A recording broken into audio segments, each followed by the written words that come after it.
तो क्या आपने कभी ये नोटिस किया कि जब आप लोकल ट्रेन, मेट्रो या किसी भीड़ भाड़ वाली मार्केट में खड़े होते हैं तो अचानक कोई अनजान इंसान आपके पास आकर खड़ा हो जाता है और आपको बहुत अजीब तरीके से घूरने लगता है।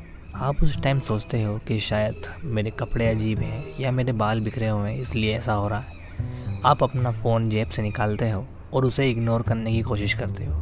पर क्या आपने कभी ये सोचा है कि वो इंसान आपके कपड़े या आपके अजीब दिखने की वजह से आपको घूर नहीं रहा, बल्कि आपकी गर्दन के पीछे आपकी नस पर देख रहा है ताकि वो आपका खून पी सके। तो हम जिस समाज में रहते हैं वहाँ हमें सिखाया जाता है कि इंसान सबसे समझदार जीव है, पर बायोलॉजी कहती है कि हम सब के अंदर एक जंगली जानवर छिपा है जो सिर्फ एक सही खुशबू या ब्लड टाइप से ट्रिगर होने का इंतज़ार कर रहा है। 24 अप्रैल 2024 को दिल्ली जयपुर हाईवे पर एक ऐसी ही रियल इंसिडेंट हुई जिसे पुलिस ने दबा दिया। 21 साल के कबीर शर्मा की केस फाइल, जिसमें से जो बातें सामने आई हैं वो आपको ये सोचने पर मजबूर कर देंगी कि कल सुबह जब आपका कोई दोस्त आपके कंधे पर हाथ रखेगा तो क्या वो आपको अपना दोस्त समझ रहा होगा या अगला खाना।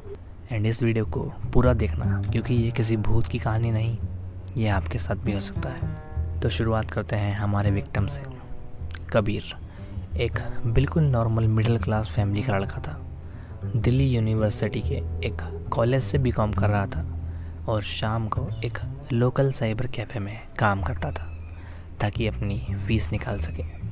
उसका शेड्यूल वही था जो किसी भी नॉर्मल स्टूडेंट का होता है। सुबह जल्दी उठना, मम्मी के हाथ का पराठा खाना और मेट्रो पकड़कर कॉलेज भागना। तो घर में सब उसे बहुत ज़्यादा लाड और प्यार करते थे। एंड हमारी इंडियन फैमिलीज़ में ये काफ़ी ज़्यादा नॉर्मल है। रिश्तेदार आते हैं तो बच्चों को खूब ज़्यादा पैम्पर किया जाता है। कबीर के साथ भी यही होता था जब वो छोटा था। उसकी मासी जब भी घर आती उसे गोद में उठा लेती और कहती थी कि मेरा गोलगप्पा बच्चा, इसे तो मैं कच्चा चबा जाऊँ। कबीर हमेशा इस बात पर हंसता रहता था। उसकी मम्मी भी हंसती थी। लेकिन कबीर ने अपनी प्राइवेट जर्नल में एक बात लिखी थी जो उसने कभी किसी से शेयर नहीं की। जब वो करीब 16 साल का हुआ उसने नोटिस किया कि जब भी उसकी मासी उसे गले लगाती उनकी सांसें बहुत ज़्यादा तेज़ हो जाती थी। उनके मुंह में हद से ज़्यादा सलाइवा बनने लगता था और वो अपना चेहरा उसकी गर्दन के बहुत पास ले आती थी। एक बार उन्होंने प्यार से कबीर के कंधे पर हल्का सा काट भी दिया था, लेकिन कबीर ने लिखा कि वो कोई ममता भरा टच नहीं था।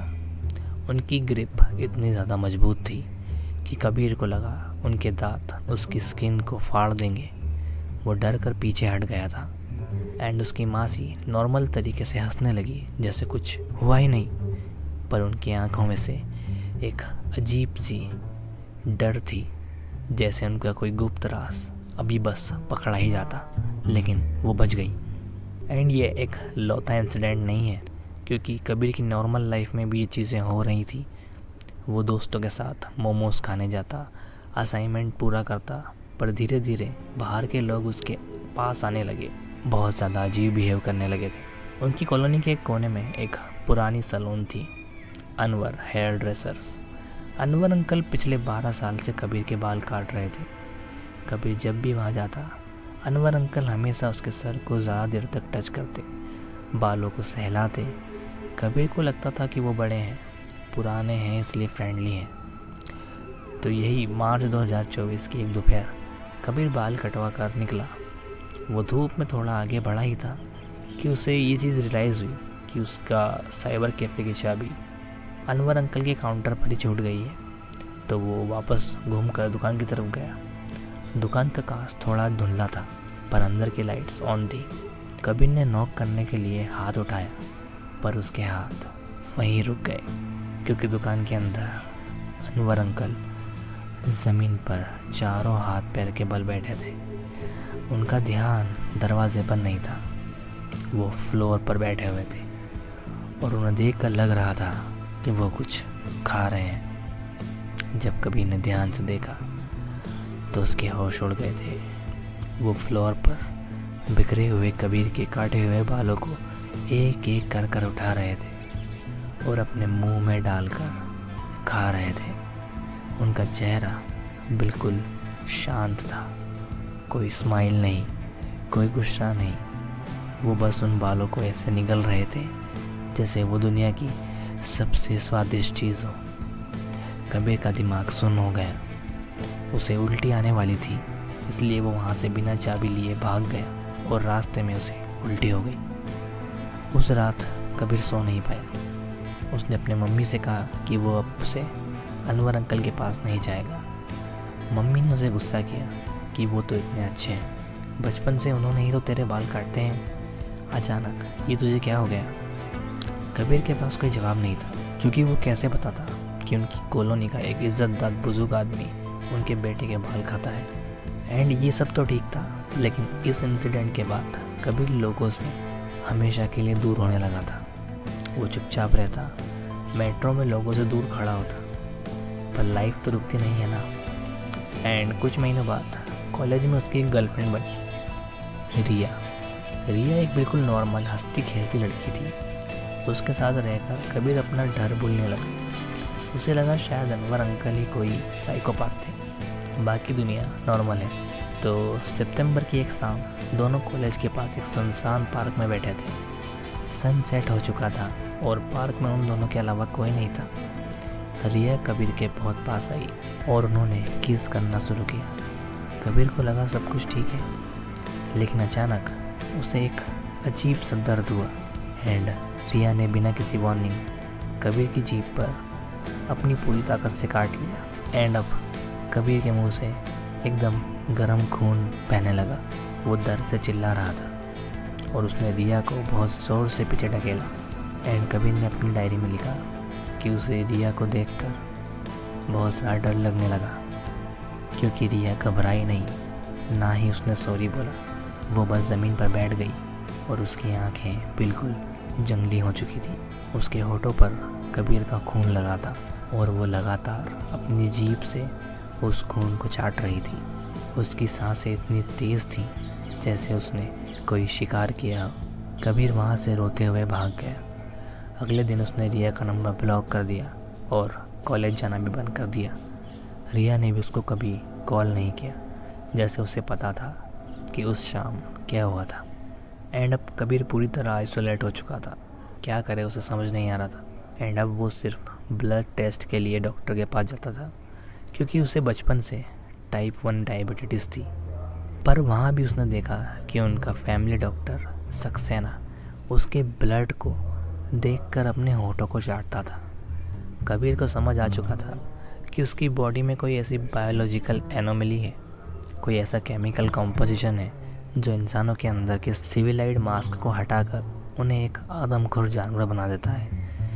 लेकिन सबसे बड़ा हादसा 12 मार्च 2024 को हुआ। कबीर का प्रैक्टिकल एग्ज़ाम था, इसलिए उसे कॉलेज जाना ही पड़ा। मैकेनिकल लैब में सभी स्टूडेंट्स सर्कुलर सॉ ब्लेड, जिसे हम आरी मशीन भी कहते हैं, उस पर काम कर रहे थे। कबीर का दिमाग लगातार डर में था। उसकी आंखें बिल्कुल घबराई हुई थी और उसका हाथ चलते हुए सॉ ब्लेड में चला गया। एक भयंकर साउंड आई और कबीर की एक लेफ्ट की इंडेक्स फिंगर कट कर फ्लोर पर गिर गई। कबीर भी ज़मीन पर गिर गया और तड़पने लगा। उसका खून पानी की तरह बह रहा था। एंड लैब में उस समय 15 स्टूडेंट्स और एक प्रोफेसर थे।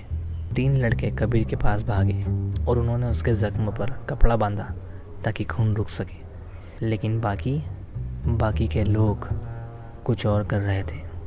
कबीर ने अपनी धुंधली होती आंखों से देखा कि बचे हुए स्टूडेंट्स और लैब असिस्टेंट ज़मीन पर गिरी हुई उस कटी हुई उंगली पर टूट पड़े। वो एक दूसरे को घूंसे मार रहे थे, बाल खींच रहे थे, ज़मीन पर लड़ाई कर रहे थे, सिर्फ उस कटी हुई उंगली को छीनने के लिए। जब एम्बुलेंस आई और कबीर को हॉस्पिटल ले जाया गया तो वो उंगली कभी वापस नहीं मिली। किसी ने उसे खा लिया था। और जो दोस्त एम्बुलेंस में कबीर के साथ थे, जिनके कपड़ों पर कबीर का खून गिरा था, कबीर ने देखा कि वो रास्ते में चुपके से अपनी उंगलियों के साथ उस खून को चाट रहे थे। उनके चेहरे पर कोई अफसोस नहीं था, बल्कि उनकी आंखों में एक अजीब सा सुकून था। हॉस्पिटल से डिस्चार्ज होने के बाद कबीर ने फैसला किया कि वो इस दुनिया से भाग जाएगा। उसे पता था वो यहाँ रहा तो ये समाज उसे एक दिन जिंदा खा ही जाएगा। तो 23 अप्रैल की रात उसने अपना फ़ोन स्विच ऑफ किया, एक पुराना बैग उठाया और कश्मीरी गेट बस टर्मिनल से एक इंटरस्टेट रोडवेज बस में बैठ गया। वो किसी दूर के गांव में छुप जाना चाहता था जहां कोई उसे ना जानता हो। तो वो बस में बैठा एंड 7:30 बजे बस चल पड़ी। बाहर तेज़ बारिश हो रही थी। कबीर खिड़की के पास बैठा था, ये सोच कर कि शायद अब वो सेफ है।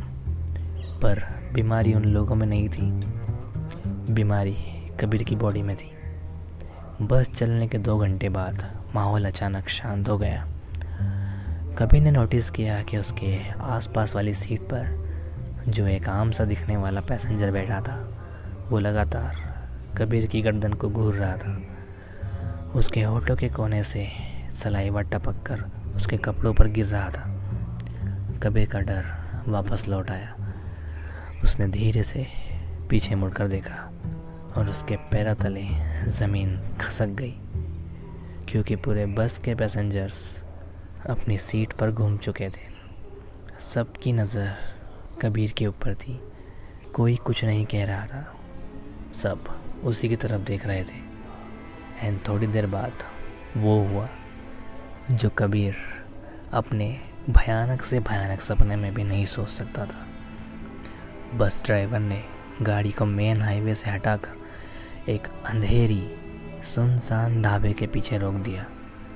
उसने कैबिन को बंद कर दिया और अपना माइक उठाकर बोला, भाई और बहनों, सफ़र थोड़ा लंबा है और आप सबको भूख लग गई होगी। मैंने गाड़ी एक सुनसान जगह रोक दी है एंड आज का खाना बहुत फ्रेश है। चलिए शुरू करते हैं। एंड वो सभी के सभी कबीर की तरफ पढ़ने लगे। कबीर डर के मारे खिड़की तोड़ने की कोशिश करने लगा, पर तभी 30 लोगों ने एक साथ उस पर अटैक किया। वो सभी लोग उसे बस के बीच में ले गए एंड सभी उसे खाने लगे। कबीर दर्द के मारे चिल्लाने लगा, लेकिन वो क्या करता। 30 लोग उसे भूखे भेड़ियों की तरह खा रहे थे। कोई उसका पैर खा रहा था, कोई उसका हाथ, कोई उसका चेहरा, कोई उसका पेट। और सिर्फ 2 मिनट के अंदर अंदर कबीर की डेथ हो गई। पुलिस को उस बस से कबीर की बॉडी नहीं मिली एंड फोरेंसिक्स का कहना है कि जितने भी लोग उस बस में थे, उन्होंने कबीर का एक एक कतरा साफ कर दिया था। वो सभी पैसेंजर्स और ड्राइवर आज भी मिसिंग है। ये केस फाइल आज भी पुलिस के लॉकर्स में बंद है। लेकिन एक बार सोचिए, अगर कबीर के बॉडी में कोई ऐसी चीज़ थी जो लोगों को ये करने पर मजबूर करती थी, तो क्या गारंटी है कि आपके आसपास कोई ऐसा इंसान नहीं है। कल सुबह जब आप मेट्रो या बस में सफ़र करेंगे तो एक बार अपने आसपास वाले इंसान की आंखों में ज़रूर देख लेना। दोस्तों, ये कहानी टोक्यो गोल के उस ट्विस्टेड साइकोलॉजिकल कॉन्सेप्ट पर बेस्ड एक फिक्शनल हॉरर ब्रेकडाउन है जो हमने आपके एंटरटेनमेंट के लिए डिज़ाइन किया है। जैसे सिनेमैटिक मूवीज़ में रियल लाइफ सेटिंग्स का यूज़ करके एक इमर्सिव एक्सपीरियंस बनाया जाता है, ठीक वैसे ही ये वीडियो प्योरली एक क्रिएटिव स्टोरी टेलिंग एफर्ट है। इसका किसी भी रियल व्यक्ति, संस्था या सच्चाई से कोई लेना देना नहीं है। अगर आप टोक्यो गोल का ये इंडियन वर्जन पसंद आया तो चैनल को सब्सक्राइब ज़रूर करना एंड वीडियो को लाइक करके एक अच्छा सा कमेंट कर देना। एंड मैं मिलता हूँ आपसे अगले केस फाइल में। तब तक के लिए बाय बाय।